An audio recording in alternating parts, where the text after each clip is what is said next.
Assalamualaikum warahmatullahi wabarakatuh. Waalaikumsalam warahmatullahi wabarakatuh.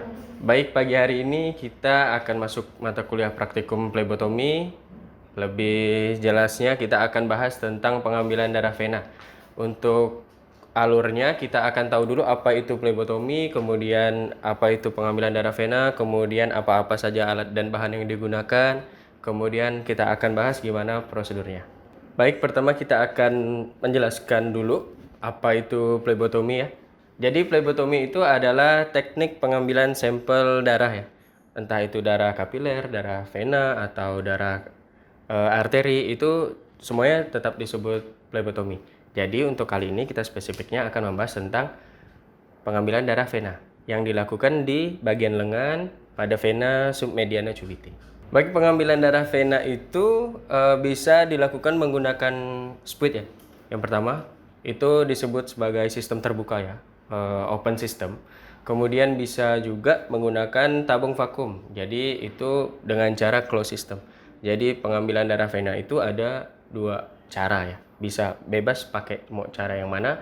Tapi kali ini kita akan mempraktekkan bagaimana cara pengambilan darah vena yang open system, ya, berarti menggunakan spuit ya. Jadi tidak langsung dimasukkan ke dalam tabung untuk menampung si darahnya itu tadi.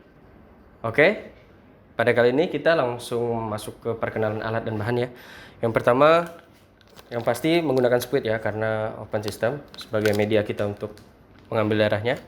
Kemudian ada tourniquet yang dipasang di lengan di atas lipatan siku ya, untuk memudahkan dalam proses palpasi. Kemudian ada alcohol swab untuk mendesinfeksi permukaan kulit. Kemudian ada tisu kering. Tisu kering atau bisa digunakan kapas kering atau kasa ya. Jadi untuk menahan bekas luka. Jadi seharusnya nggak pakai kapas alkohol karena akan perih. Kemudian ada tabung. Ada tabung vakum. Fungsinya untuk menampung darah yang telah diambil. Seperti itu. Oke, kali ini kita akan masuk ke prosesnya, proses pengambilan darah vena ya menggunakan spuit. Ini langsung kita contohkan kepada pasien ya atau probandus. Yang pertama kita harus ya dan pasti menyiapkan alat dan bahan yang diperlukan. Oke, yang pertama tetap tadi sesuai dengan perkenalan alatnya, spuit, ada kapas alkohol, kemudian ada tourniquet, kemudian ada tisu kering kan. Kemudian ada tabung untuk menampung darahnya. Kita siapkan. Oke, yang pertama kita buka dulu ya spuitnya. Buka spuitnya. Oke, jika sudah dibuka jangan lupa spuitnya dipompa dulu, kemudian di fullkan sampai ke depan, sampai mentok ya. Kemudian di bagian needle atau jarum kita terikkan. Jika sudah berarti siap digunakan. Kemudian pasang tourniquet kira-kira 3 sampai 4 jari ya, kira-kira ya, di atas lipatan siku. Kemudian minta kepada pasien untuk mengepalkan tangannya ya. Jika sudah, lakukan palpasi. Tentukan vena yang akan ditusuk. Jika sudah, lakukan disinfeksi menggunakan kapas alkohol dengan gerakan memutar dari dalam keluar seperti ini.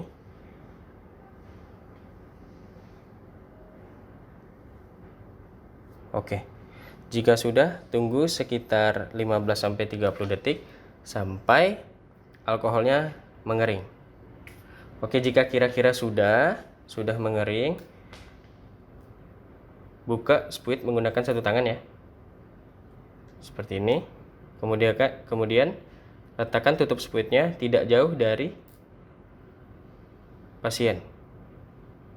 Kemudian arahkan lubang dari jarumnya menghadap ke atas dan membentuk sudut 15-30 derajat.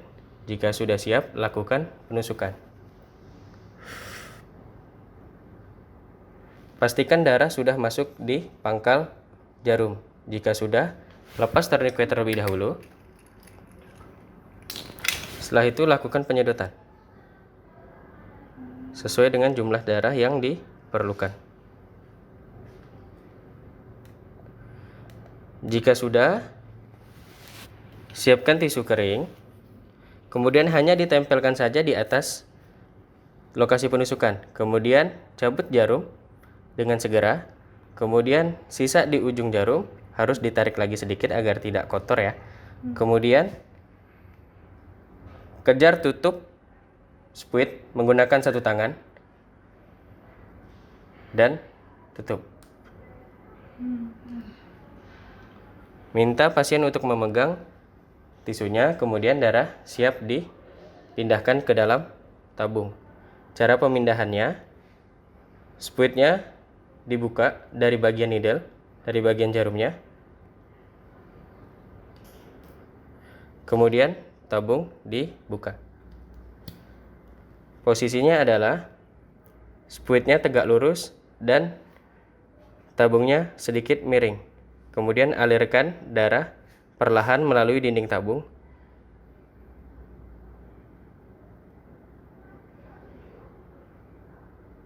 Jika sudah, tutup kembali tabung vakum dan lakukan homogenisasi dengan cara membolak-balikkan sebanyak 8 kali.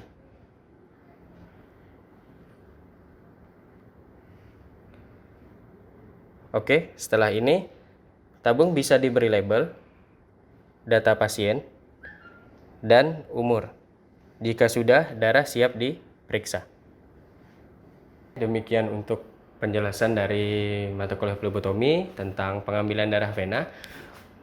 Untuk pertemuan selanjutnya kita akan bahas materi lain seperti pengambilan darah vena menggunakan tabung vakum, dan kita akan sedikit belajar tentang bagian-bagian di mana arteri itu. Oke, tidak ada yang ingin ditanyakan, maka saya akhiri pertemuan ini. Assalamualaikum warahmatullahi wabarakatuh.